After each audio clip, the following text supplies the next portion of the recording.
नमस्कार दोस्तों, भारतीय संविधान के इस एपिसोड में आपका स्वागत है। आज हम मंत्रिपरिषद की जिम्मेदारियों के बारे में पढ़ेंगे। मंत्रिपरिषद की कौन-कौन सी जिम्मेदारियां, जिसमें हम देखेंगे क्या मंत्रिपरिषद के बारे में तो मंत्रिपरिषद के पास दो प्रकार की जिम्मेदारी है, एक व्यक्तिगत जिम्मेदारियां और दूसरा सामूहिक जिम्मेदारी। व्यक्तिगत जिम्मेदारी की चर्चा अनुच्छेद 75(2) में किया गया है और सामूहिक जिम्मेदारी की चर्चा अनुच्छेद 75(3) में किया गया है।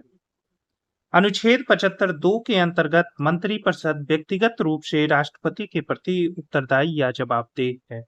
अनुच्छेद 75(2) अनुच्छेद 75(3) के अंतर्गत मंत्रिपरिषद सामूहिक रूप से लोकसभा के प्रति उत्तरदायी है। यह क्वेश्चन आपको हर एक एग्जाम में टच करेगा, सेम टू सेम लाइन्स है। मंत्रिपरिषद व्यक्तिगत रूप से किसके प्रति जिम्मेदार है? मंत्रिपरिषद सामूहिक रूप से किसके प्रति जिम्मेदार है? मंत्रिपरिषद किस अनुच्छेद के तहत व्यक्तिगत रूप से राष्ट्रपति के प्रति जिम्मेदार है? मंत्रिपरिषद किस अनुच्छेद के तहत सामूहिक रूप से लोकसभा के प्रति जिम्मेदार है? यह तमाम क्वेश्चन आपको इसी लाइन से पूछे जाएंगे। सरकार की नीतियों की विफलता के लिए मंत्रिपरिषद सामूहिक रूप से जिम्मेदार होता है।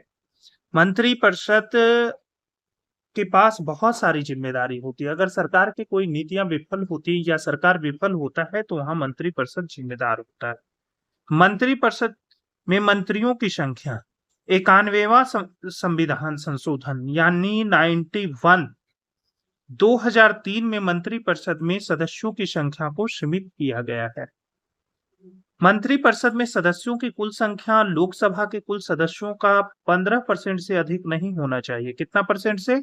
15% से अधिक नहीं होना चाहिए। प्रधानमंत्री का कार्य क्या है? प्रधानमंत्री की परामर्श या सलाह से ही राष्ट्रपति अन्य मंत्रियों की नियुक्ति करता है।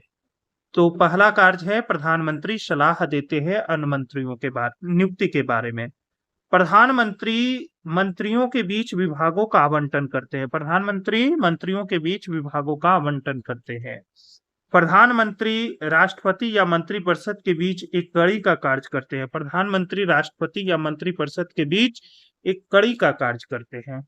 अनुच्छेद 78 इसके अंतर्गत प्रधानमंत्री का यह कर्तव्य है कि वह मंत्रिपरिषद के द्वारा लिए गए सभी प्रशासनिक निर्णय से राष्ट्रपति को अवगत कराएं। यह राष्ट्रपति वाले सेक्शन में भी हम लोग देखे थे। प्रधानमंत्री मंत्रिमंडल की बैठक का अध्यक्षता करते हैं तथा बैठक का विषय वस्तु भी निर्धारित करते हैं। प्रधानमंत्री दोनों बैठक की अध्यक्षता भी करते हैं और बैठक का विषय वस्तु भी निर्धारित करते हैं। प्रधानमंत्री बहुत सारे सदस्यों के संस्थाओं के अध्यक्ष भी होते हैं। नीति आयोग, अंतरराज्यीय परिषद, इन सारे आयोग और संस्थाओं का अध्यक्ष होते हैं कौन? प्रधानमंत्री।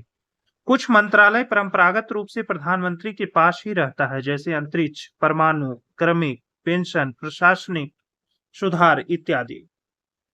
प्रधानमंत्री किसी भी मंत्री में उसके विभाग के कार्य से संबंधित जानकारी मांग सकते हैं। प्रधानमंत्री किसी भी मंत्री से उसके विभाग के कार्य से संबंधित जानकारी मांग सकते हैं। प्रधानमंत्री देश का सबसे प्रमुख राजनीतिक व्यक्ति होता है, वहीं राष्ट्रपति संवैधानिक व्यक्ति होते हैं। धन्यवाद।